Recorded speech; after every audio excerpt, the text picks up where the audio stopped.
Hello, welcome to the Eternal Possibility Hour. I am Esther Piszczek, and this is episode 5. And I am so pleased to be welcoming Jared Schuster to talk with us today. He is a yogi who practices Kriya breathwork.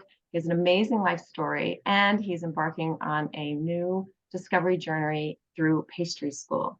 So let me bring him on, and we will hear what he has to say. Hi, Jared. How are you?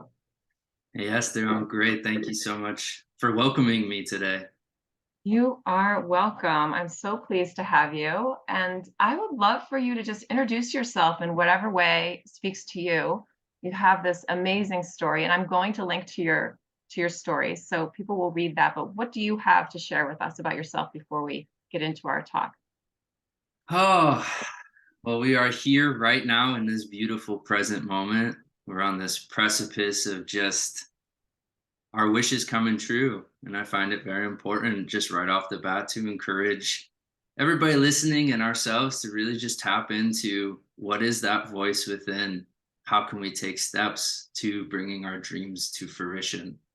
So to give you kind of the shorter, if you're going to read my bio, for the past about 14 years, I've been on this journey of self-discovery, this journey of reprogramming, reconditioning, learning what it means to be me, my purpose, how to listen to my intuition, and what I'm calling following threads of curiosity.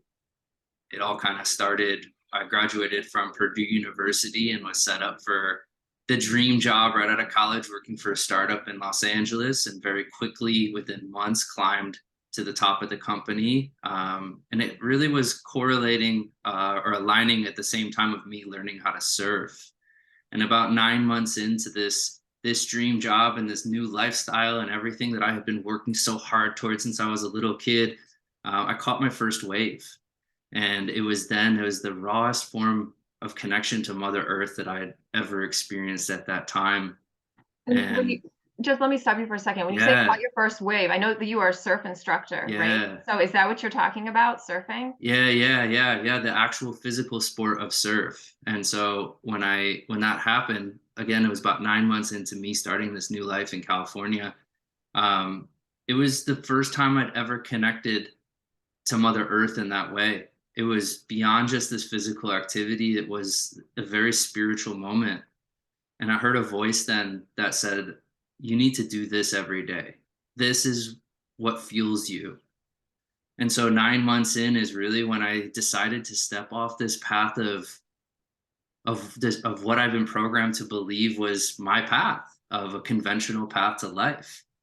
And so I quickly left that job and I figured out a way so I could surf every day. And that led me to working in Malibu, California at a high end sushi restaurant.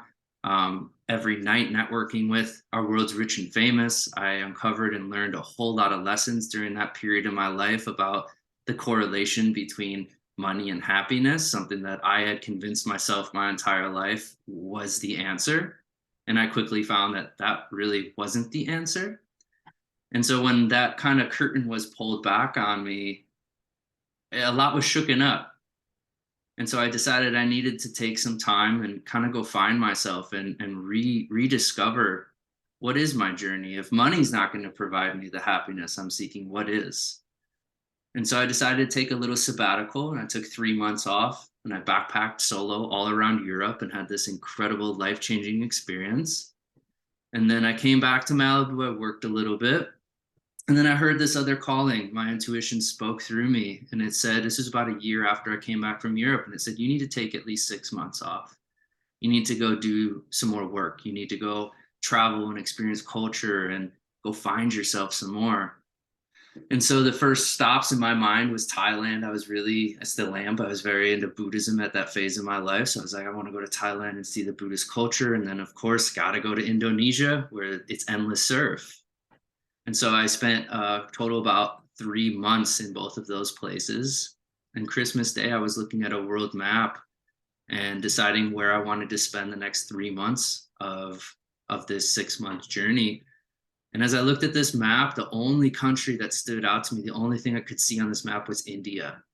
And I was like, oh, okay, this is next level. And so I figured out a way to get a visa, and I booked myself into my first 30-day, 200-hour yoga teacher training in India. I completed this training, strapped with a whole bunch of new tools. This idea that I was to come back to the States to bring these teachings to the West, to be a yoga teacher. So when that training concluded, I traveled around Europe, and like I said, I was headstrong and was ready to return back to California to become a yoga teacher. And as I look back on my path, I really see clearly that the universe had something very different in store for these tools. These tools were meant to be used first on me. I needed to learn how to use the yogic principles I had just studied. And I say this because I was home for 2 weeks back in California at the time. And I was driving home from work one night, and I was involved in a head on collision. Had both my legs broken, scarring all over my body. And I was left to kind of be stuck in my bed for close to a year. And that's where these tools from India came into play. That's where me really learning the power of my breath, learning how to go within the beginning stages of the healing work, how to be present with what is. Like I said, it was as if the universe gate was like, you need to go to India because something is coming soon in your life, and you're going to need this to get through this chapter. And so again, my story is all over. You can dig in, but as soon as I was well enough to walk again, about close to a year later, I booked myself into a 12-day, 5-ceremony healing retreat center, a shamanic healing retreat center in the Andes Mountains of Ecuador. We can go off on many stories of what happened there, but those 12 days radically changed my life, and they led me to come back to Los Angeles, sell everything that I owned down to a backpack, and I moved my life to Ecuador, where I spent close to a year studying under shamans, 6 months of which I became a manager of this retreat center high in the Andes, and I was close to over 200 people's healing journeys back to self, really doing my own work, but also really showing up and learning who I am and the mission that I have on this earth of helping others connect back with their higher self, helping others heal in ways that Western medicine could never explain. And so after about 6 months working at this center and managing it day to day, I heard the calling that my time in the mountains was to come to an end.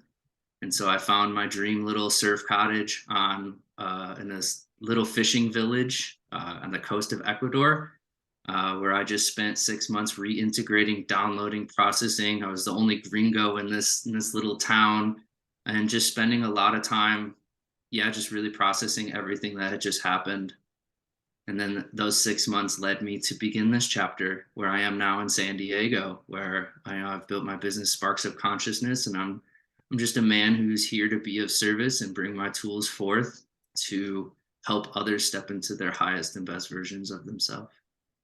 Wow, that is quite the journey. And you've mentioned several times about listening or hearing a voice or listening to your intuition.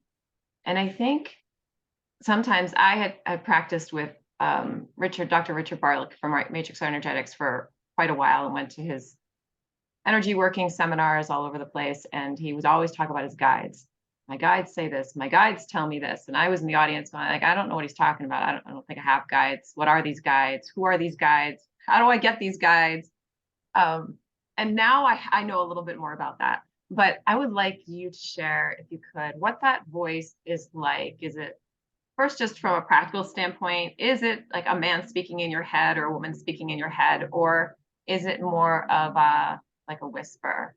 Like, how does it come through for you? And what would you tell somebody who's listening to this, who's saying, what voice? I've never heard a voice. What are you talking about? Yeah, very much for me, it's mostly a feeling. It's a pull, it's a nudge, it's a, hey, there's something here to discover. You need to follow this path. And, part of being human is this idea of free will. And the question I would ask is, how quick are you to dismiss those thoughts? How quick are you to say, nah, I don't trust that, or nah, it doesn't feel right, or nah, I'm not ready, I'm not good enough for that. And it's just that moment, that little glimpse of, am I going to listen to this direction that it's leading me, or am I going to push it down? And those who have been struggling to hear that voice, I encourage them to sit with how fast are you talking yourself out of things.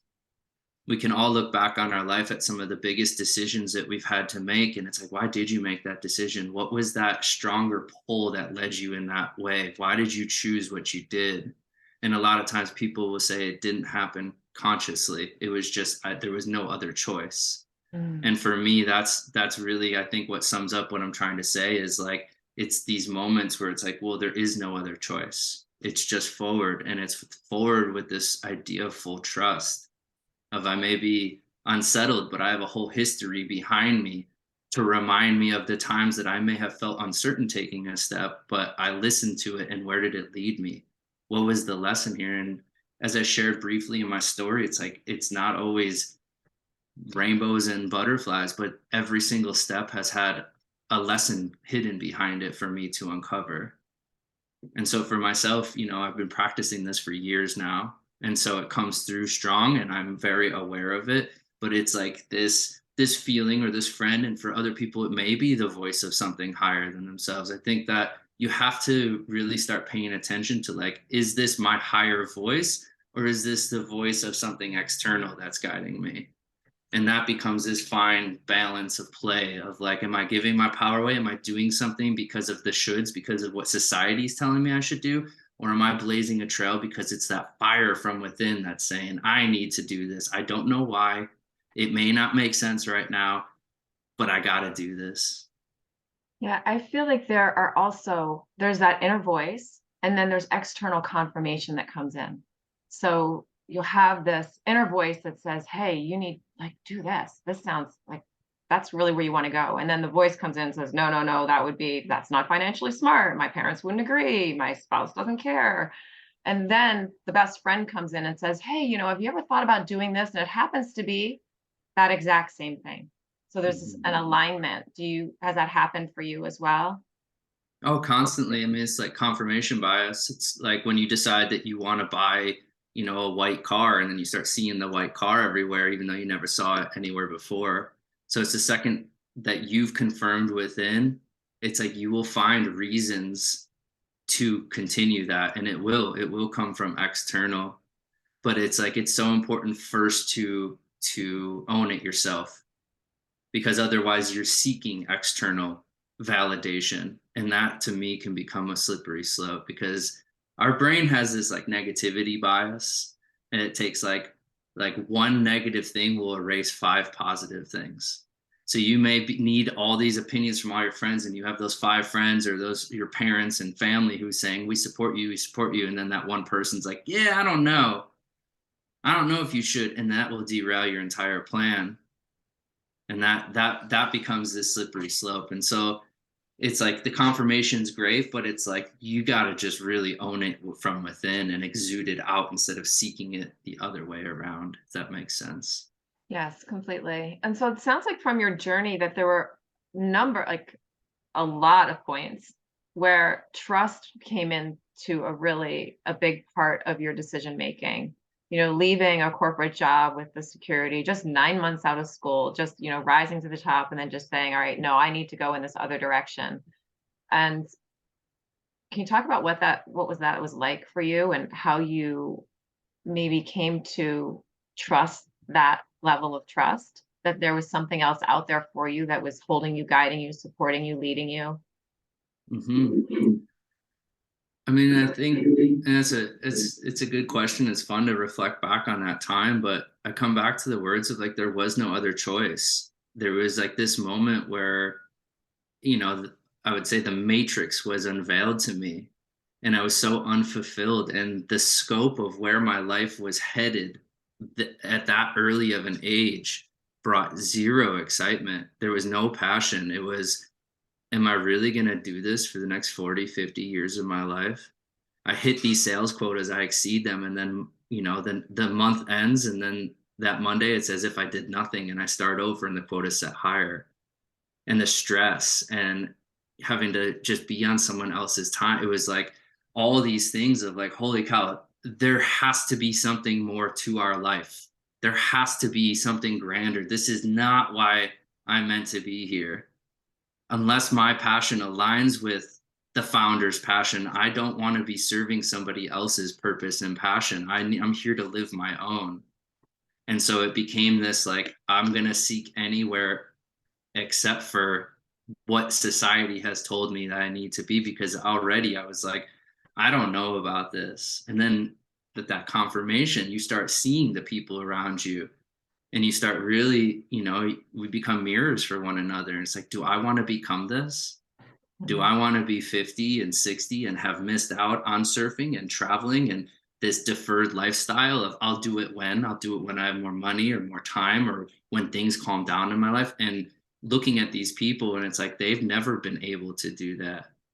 And so it just was like this, like, oh no, like, oh no, I will do what it takes to carve my own path.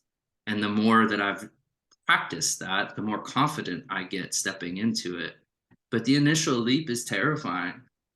And I think a lot of people we're working off survival mode, and you can't really even come into inspiration. You can't come into this feeling of trusted when you're just trying to survive. And so the work is to put the survival mode down for just a minute and reconnect and start listening, start going within, start hearing what these whispers are. Again, whether it's a feeling, whether it's an actual voice. What are you meant to do, and how can you bring that to the world? And what would you tell someone who's saying, I've been feeling these yearnings to do something. I don't know what it is. And I don't know really what you're talking about going within. And I know that after having almost a year with two broken legs and, integrating all of that beautiful work and all those tools, you have a lot of tools to share with people. But if somebody's watching this and they're just saying, I really, I don't, I hear you, I want to, but I don't know how, what would you say to them? Well, I have a lot of tools to help you start practicing. I mean, this is some of my favorite questions that come up with, this is how one-on-one work works with me with clients. A lot of people seeking that of I feel something. I know there's something more. And so we begin practices. And if you're not ready to, I have we'll get into this breathwork practice, learning how to meditate. I think meditation is one of the most underrated and most powerful tools that each and every one of us has access to. That word scares a lot of people away because the idea of sitting down with your thoughts is terrifying. But we have tools to prepare the body for meditation so you can seek that deeper wisdom. If you're not ready to go there, then it's like, I love just saying, let's make a joy list. List out every single thing that brings you joy. Doesn't matter. Just don't talk yourself out of this is a dumb idea or what. It's just write down every little thing that sparks joy within. And the second you get out of the cycle of your head, you drop into your heart and put it on paper, that paper will start speaking to you and it will start revealing more of who you are and what you want to bring forth to the world.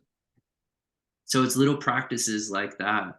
When in your past have you felt in flow in your life? When have you felt the frameworks and the stresses of the day to day just disappear? Let's go back to those examples and build upon those. So that's kind of where I start with a lot of people is on this idea of uncovering purpose or uncovering what my more is. Another very powerful question is if money was of no factor, how would you spend your time? What would you do? How would you give back? If you could help any of our world's most dire issues right now, if you could fix it, which one would it be? That says a lot about a person when you choose which one. It doesn't matter what you choose, but we all will a lot. For me, I've gone through many different iterations. I'm on purpose and dreaming these days, but a lot of my work in Ecuador, I was really becoming passionate and studying about water and how crucial water is to life. Water is life. And so there was that phase, and that helped spark a lot of where I'm at today. So it's asking self those questions, letting go of everything you've been told. And in this moment, right here, right now, how do you answer these questions of what brings me joy? How can I offer my gifts to the world? What would I do if money wasn't a thing in our world? Yes. And then the next step is actually taking the next step. Absolutely. Absolutely. I mean, you will get nowhere if you don't take baby steps. And it's not about taking giant leaps, it's about taking little tiny baby steps. And, speaking from working with hundreds of people, it's like, it's beautiful to have the big goal. always have the big goal, the big dream, but detach from it. Trust that like you taking this little step is just going to unveil it. Have joy as you take that step and then see where it leads you. The goal will come into play. But what prevents a lot of people from taking those steps is because they say, I can't see clearly how me stepping this way is going to lead me to where I want to go. That's where that trust piece comes in, is like, as long as you're moving, you have to get momentum behind you and you can just do anything, just anything. You can ask yourself, what did I do today? Or in the morning, what am I going to do today to bring me just a little bit closer to what it is that I desire? And then at the end of the day, ask yourself, what was that thing that I did today to bring me closer to what it is that I desire? And that is a surefire way to start living more of the life of your dreams. Yeah, that's beautiful. Those are really concrete, practical things that people can do right now, which is lovely. And it seems to me that when you practice this, and I find this in my own life, I always want the like, give me the answer, give me the answer. And I get this tiny little step. It's like, just do this tiny little thing. And then when I trust myself to do that tiny little thing, then the next step comes. And it's this building, almost like, rolling a snowball down a hill. It just starts having momentum and moving in directions. And at first, you can't see anything changing, but inside feels a little bit different. And then all of a sudden the external starts to change. And it's, yeah. Absolutely. I mean, that is the work. We do the work within to change the external world around us. And like I believe this in my core, that we are the creators of our reality, that everything starts with our beliefs. And when we start changing our belief systems, we change the world. We're all experiencing life very differently. We're all seeing this world. There's a billions and billions of worlds going on at all times, because this is my world going on. And so like if I want to change what's going on out here, I got to go within. We use this word again. I got to go within. What is my belief about this thing that I want to change? How can I shift my perspective on what I'm seeing? And that's how we can start creating and seeing the world that we want to see around us. And do you feel like journaling is also a helpful practice for people? 10,000%. Like that is when somebody decides to work with me, everything that I offer is suggestions. I'm not a person who, nothing's mandatory. Listen to what you need. But for me, when we begin work together, it's commit to a consistent meditation practice and commit to journaling. Journaling is one of the purest ways to get out of your head into your heart and onto paper. You get so much clarity through just writing and getting it out. Journaling is so powerful. Yeah. And if somebody wanted to start a meditation practice, where would you say? What do you do? What's my first step? I know nothing. Yeah, well, I mean, shameless plug. I teach on Wednesdays, but I mean, I'm teaching because I believe totally in what I'm offering the world. But the first step is to find to set a timer for 2 minutes and just watch the breath going in and out of your nose. Close your eyes and just focus on your breath. 2 minutes. That's it. 1 minute. Make it accomplishable. That's a word for yourself to achieve that goal. So many times it's like, I can't sit for 10 minutes. 10 minutes feels like an eternity. Okay, let's start with 1 minute. Can you just close your eyes for 1 minute? Bring your focus to maybe your third eye center or just your nostrils and just breathe. What does 1 minute of that feel like? Again, let go of all that we've heard that meditation can bring and just be with what is in this moment. You will gain all the benefits as you keep practicing, but it's like set yourself up for success. Sit and breathe for a minute. Do a 5 minute guided meditation on an app. There's thousands of tools available for free out there. Type in what it is you want to achieve, less stress, 5 minute meditation on YouTube. It's kind of endless, but I would say just give yourself 1 minute, sit here for 1 minute and see how it feels. Can we do that now? Sure. Yeah. Would you just lead me I through mean, that experience for people for a yeah, minute? I mean, I'd love to share. I think this is a good opportunity to share one of these breathwork tools that I have to Yeah. offer. So what I teach is called Kriya Yoga, Himalayan Kriya Yoga. I call it Kriya Breathwork. It's an ancient evolutionary practice of breathwork. The ancient mystics and yogis believed that 1 hour of these practices leads to 144 years of conscious evolution.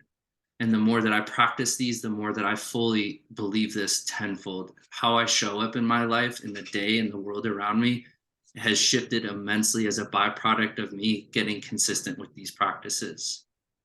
So now I have a very consistent morning meditation practice. On Wednesdays, I know hundreds of these breathing techniques. They all serve their different time and purpose. One that I really resonate a lot with, it's a very centering, grounding, energizing, and balancing Kriya. It's called Alam Valam. So I'll guide us through this for the next minute or so, and we'll come back together in a second. So let's Okay. just come to a nice, comfortable seat, wherever you are. Recommend just getting your spine off the back of your chair if you can. Nice straight spine. Close your eyes. Just take a moment here. It's powerful that when you close your eyes, you can visualize just a white light pouring in through the top of the ceiling, coming in through the crown of your head, traveling through the back of your spine, and just rooting you to the seat that you're in. And just slow everything down. Just connect with your breath in and out through your nose. Then with your right hand, bring your first two fingers, your pointer finger and your middle finger, to your third eye. If you're not familiar with your third eye, just place your fingers in the middle of your forehead, right above your eyebrows. Just put a little pressure here. Draw little circles, massage this space, and just bring all of your awareness to this space. Just try your best to keep all of your focus right at this center, right here, right now.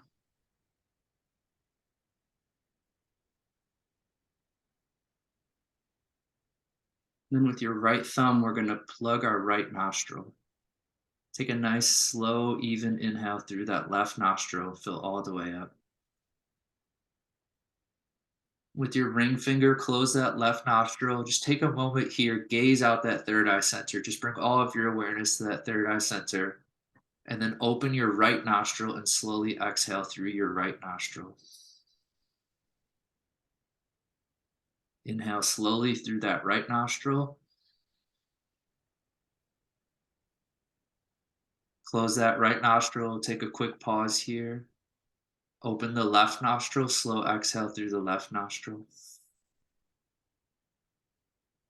Inhale slowly through that left nostril. Close the left. Open the right. Slow exhale through the right. Just continue this pattern on your own for just a moment, and I'll bring us back. Inhaling through that right.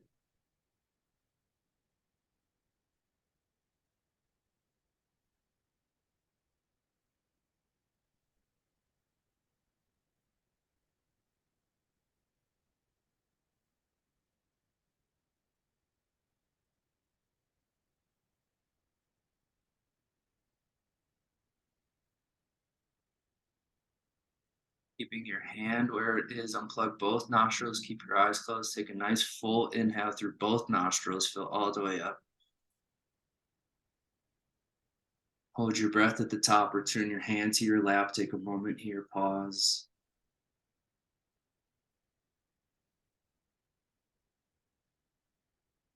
Open your mouth, sigh it out, let it go.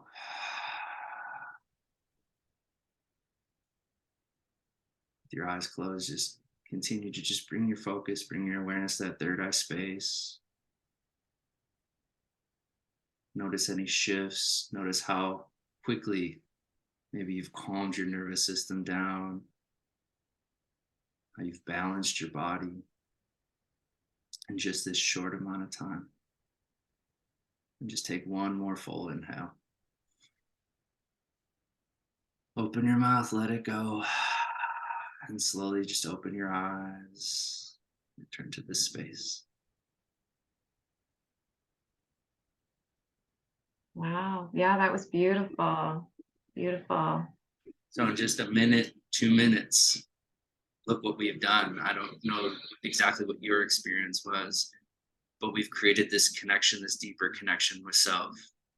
It's in that space, in that quiet, in that stillness, that's when you can really start asking these harder questions in life, or these bigger questions in life. that's when the intuition really starts speaking through, is when you're in a calm, present, still state of mind. And so is that practice itself the 1 minute meditation, or is there a sitting practice after? Is that the preparatory stage? Whatever you need in that moment. I believe that a lot of this work is to prepare ourselves for the sitting. But if you feel complete after just doing that, if you just need to rebalance and use these tools to boost you throughout the day, that's what they're there for. But you can, like, I go through a whole series to prepare our bodies to sit for an extended period of time. I do 15 to 20 minutes of variations of breathwork practice every morning to sit for 6 to 7 minutes, because then I'm even more still. Like I said earlier, it's very hard for us to put our cushion down on the floor or sit on a chair, close our eyes, and sit here for 20 minutes. But if we prepare our bodies, if we use these specific tools, it makes it a lot easier. Then we can start reaping the true benefits of what meditation can bring. Yeah, it's beautiful. I've gone to one of your classes, and I know that you also use sound as an avenue for bringing the self deeper inside and calming the nervous system. Can you talk about that, or maybe give us one tool that we could use with sound that's really easy? I mean, sound is super powerful. It's tapping into our senses. So what I do in my community breathwork is, I call it creating a journey. So we implement sound. Sound can take us to different places. I'll bring in shamanic drumming. I'll bring in yogic chanting. We work with mantras, all sorts of stuff like that. So there is a time and place for sound, and I think it can allow us to go very deep. But I also think that there's a power in getting comfortable with silence. Mm. And so with a journey sound, my morning meditation practice is silence and stillness. That sets me up more for the day. Yeah, I feel like everything is just so plugged in now.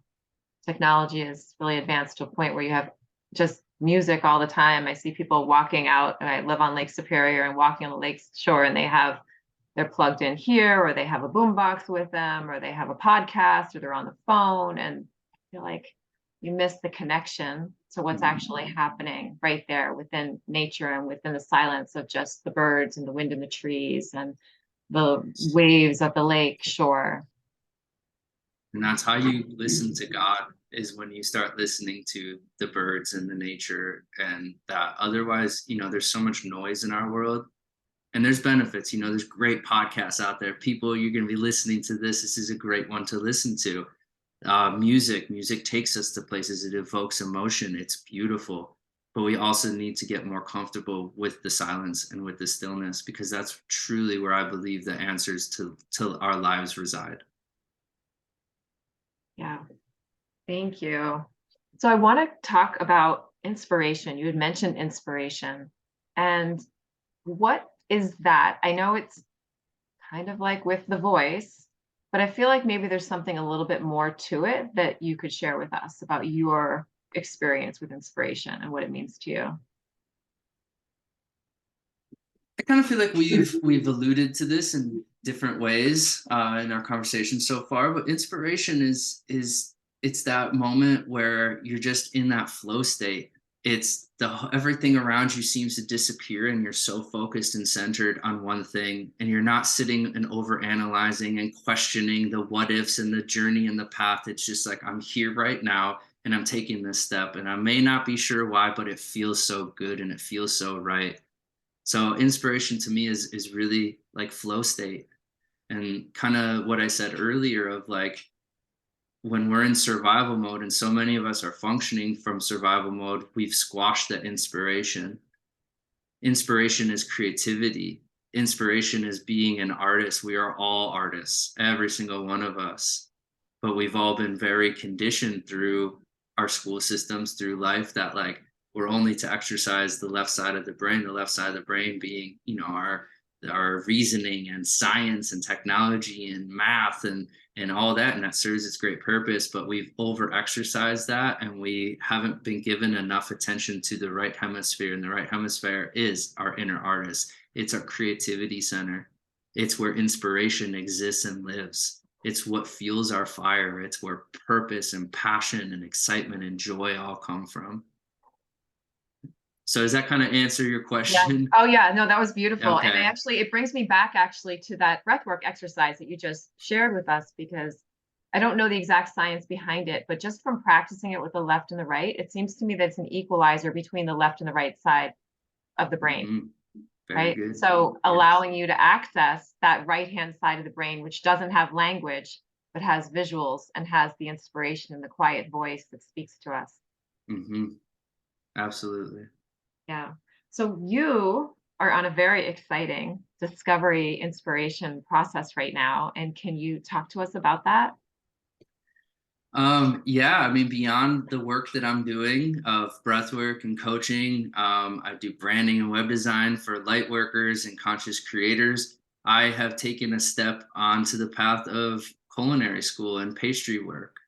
And I've always had a passion for food. A lot of my world travels, I've studied under chefs just out of curiosity. I have 17 years of hospitality and restaurant experience.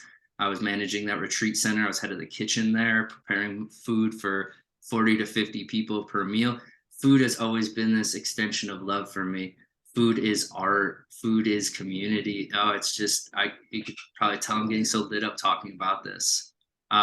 So I am a product of, I would say, the Food Network generation, where I love the Food Network channel and those cooking competition shows growing up. I couldn't get enough of them. And like I said, I've always been interested in cooking. And kind of where this all came from was graduating from Purdue. And granted, it was a good education. There has always kind of been a more bitterness about that, of how much money that it costs. It was almost $200,000 for a 4-year certificate that I'm not really using in a formal sense in my life. I have a background in business and marketing. Everything I learned in school marketing wise is so irrelevant to the day and age that we're in now. Business, everything's automated. It's just a whole different landscape than what was kind of promised to me for what this education was.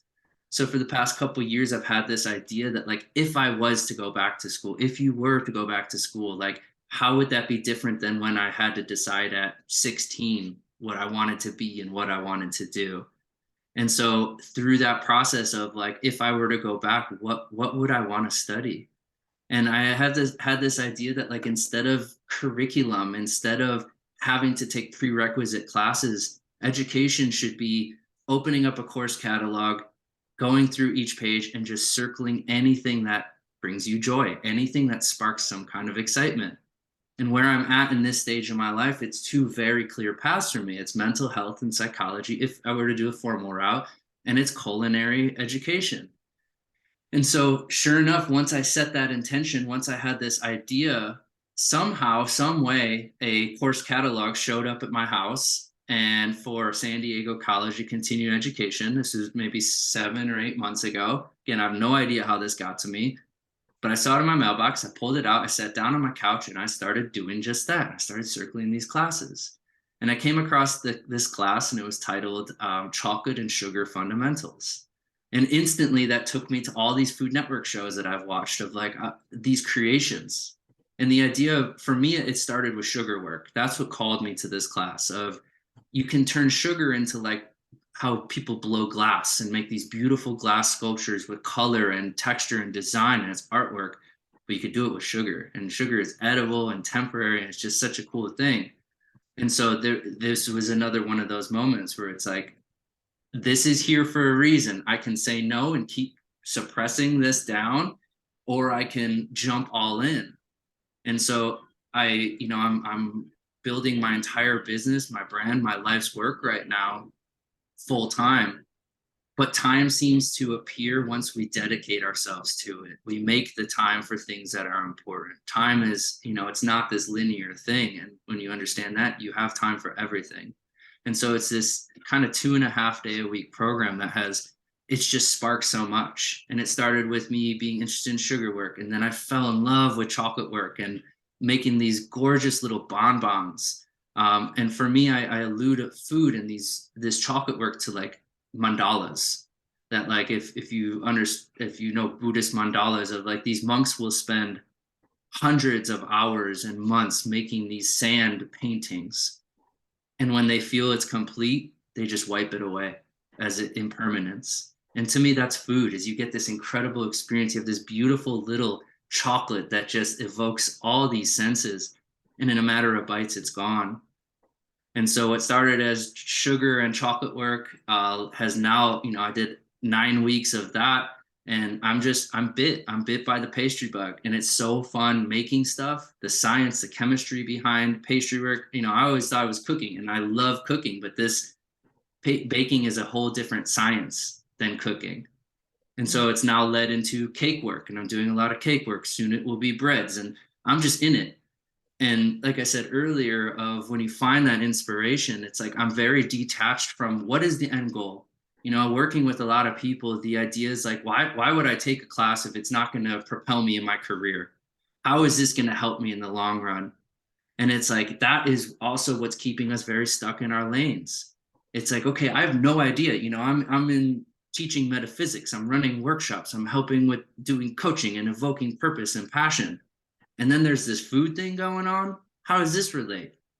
And I'm seeing the more that I show up, it's all coming together as it should. But if I said no day one, I would have never stepped into this excitement, this joy of where it's leading me. And I don't really care where it's leading me right now, because I'm just so happy in this present moment.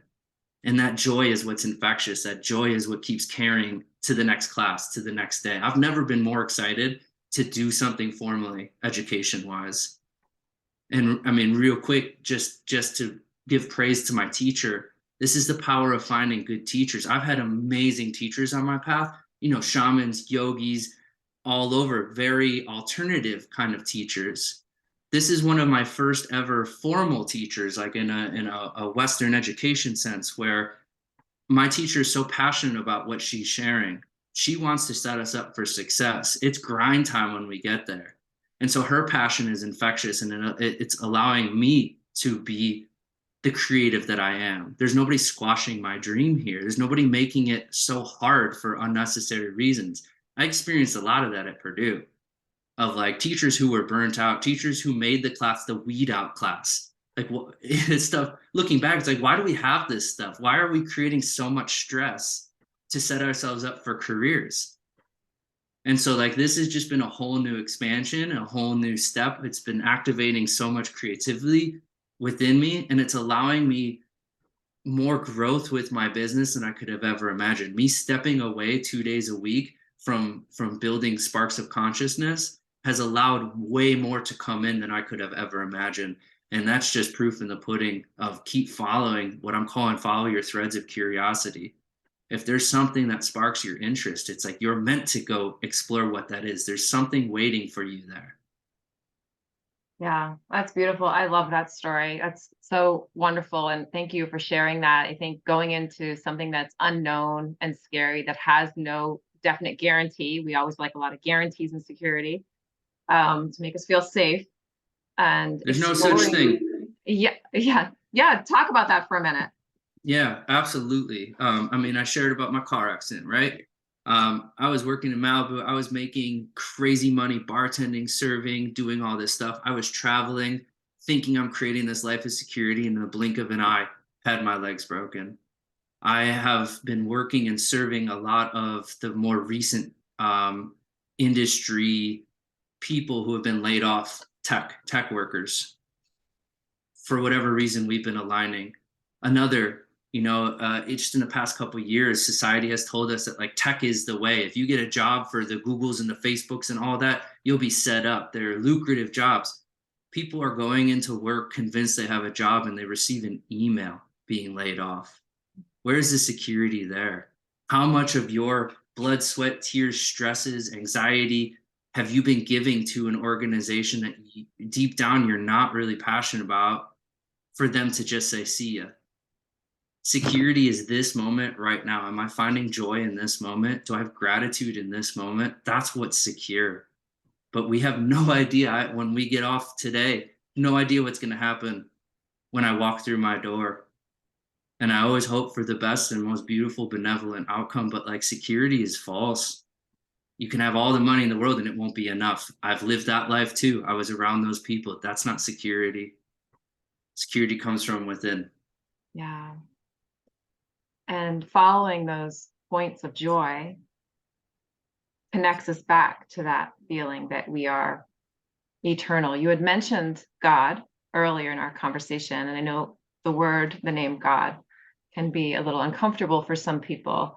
And so can you talk to me about your experience of God and seeking joy, or the expression of joy through you and through what you're creating in the world?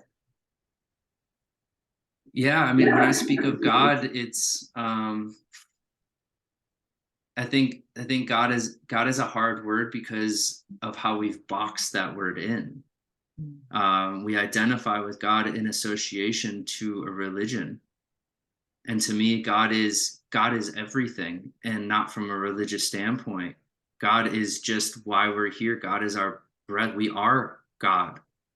I think a lot of us, and these are just my beliefs and respect, as I've had a lot of deep conversations on this, and a lot of us believe that God is somewhere outside of ourselves. It's somewhere to achieve, to live up to.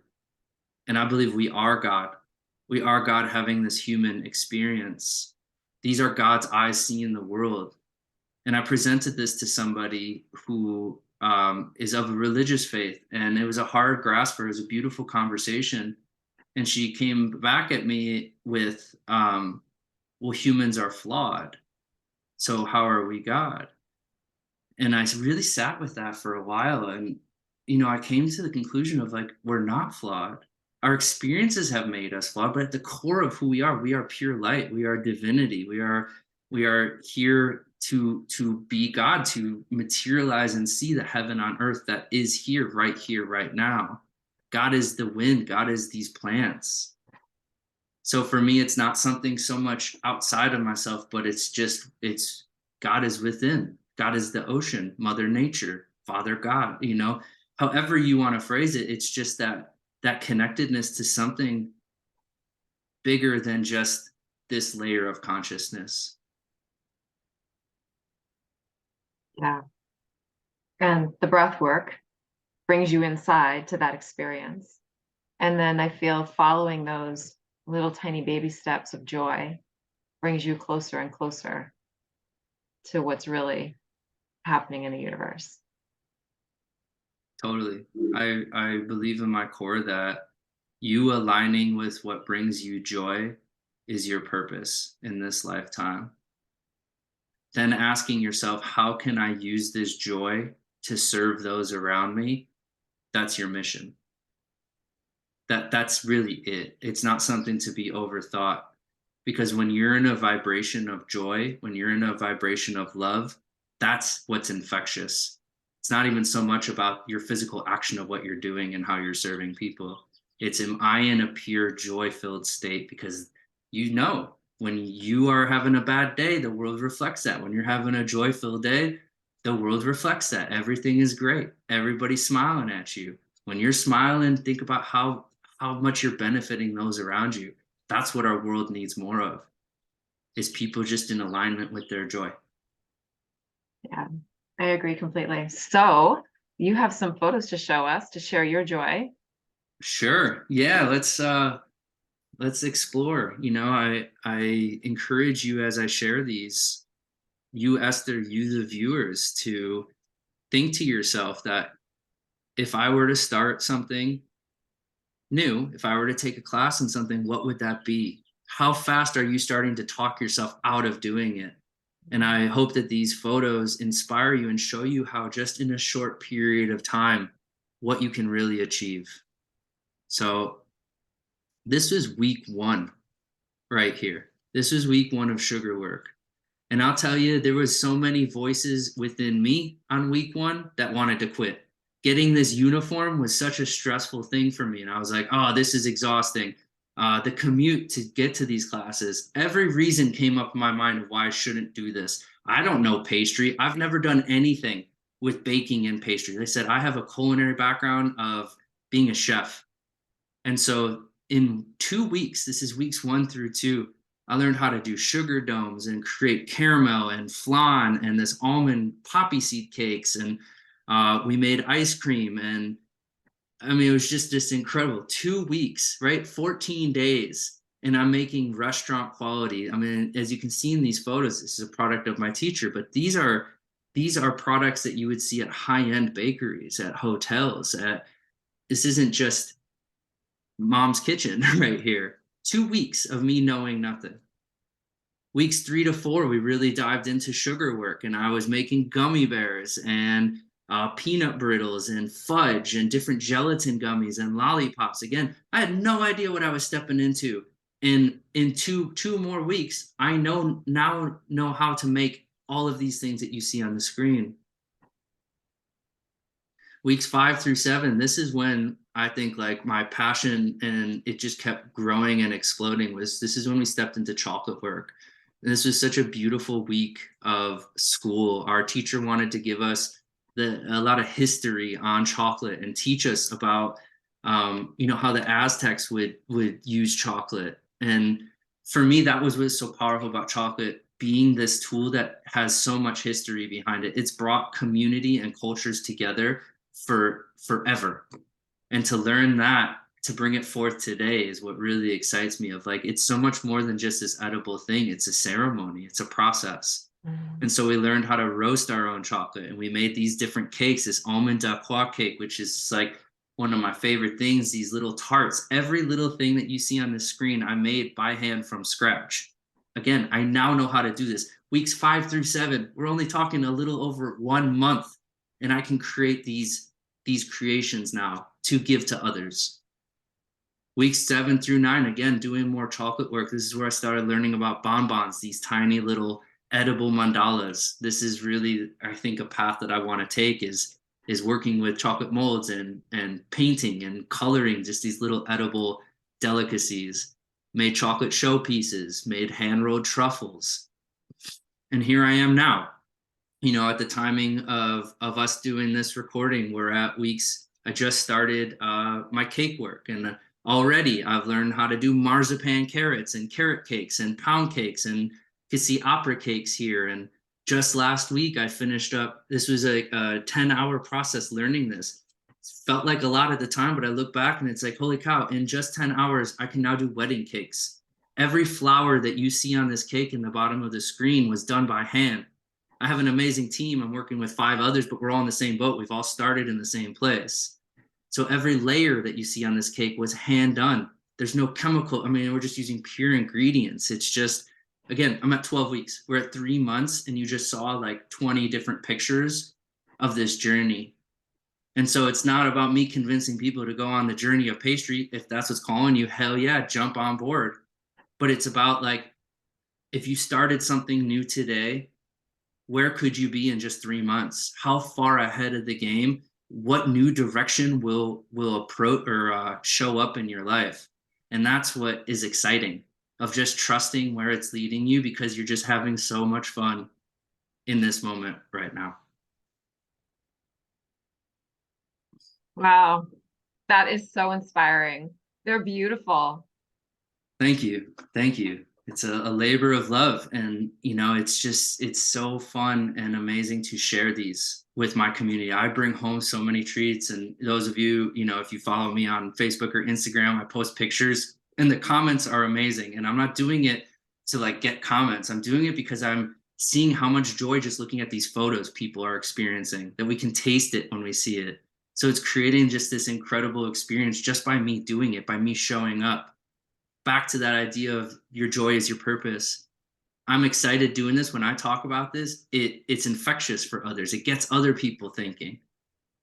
I had a girl come up to me on the beach the other day, and she's in college and on this path, and stressed about the job and the career path. And she said, I've been seeing what you've been doing, and I've had this idea that like when I was younger, I did a pottery class that I fell in love with, and because of you, Jared, I'm enrolling in pottery classes now. I have no idea why. I've been studying and I want to get this career job, but I feel really called to start pottery up again.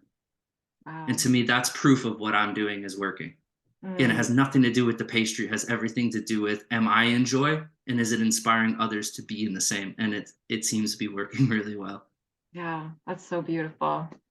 Thank Thank you you. so much. This has been such a beautiful conversation, and you gave us so many like simple, easy, practical tools to use to start a new journey and see our lives in different ways and our experiences, and really start to question what we've been telling ourselves and what the world has been telling us, and say, is that really true for me?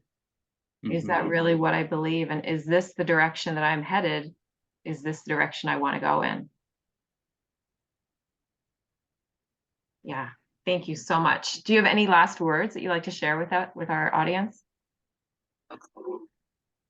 Follow your bliss, my friends. We're if you're not enjoying the journey of life, then what's the point? Find the joy, find the gratitude in this moment. There's so much to be grateful for right now. My One of my teachers, one of my shamans in Ecuador, he would say that gratitude is the highest form of consciousness. And I have found that that is such a powerful tool to really learn how to master. That it's about being grateful for all you have, but even the hard times, finding the gratitude for what you've been through, because it's giving you tools for what's to come. To look back on the hardest stuff you've been through and say, thank you that I experienced this. Thank you that I was the one who got through this. I've gotten through this before, I'll get through it again. So it's gratitude, it's joy, and community. I think those are the parting words really for me. And that's the big theme of what I'm doing with these pastry creations is community. Of community is our way forward. Our world got weird a few years ago, and I promise you it's going to get weird again. And it's so important to know your neighbors. You're going to want to know them. You're going to want to love them. We all have tools. We all have different, minds. I don't like the word, find those of a like mind. Surround yourself with like mind. We're meant to have different minds, but our work is to find those of a like heart. Mm. Find your tribe and your like heart and build community. And community starts with you. It starts with you um, taking in all these tools we talked about today and then sharing them with the world around you. Yeah, that's beautiful. Thank you so much. This has been a thrilling conversation, and I'm so grateful that you came to talk to us today. Oh, thank you. My pleasure. Yeah, you're welcome.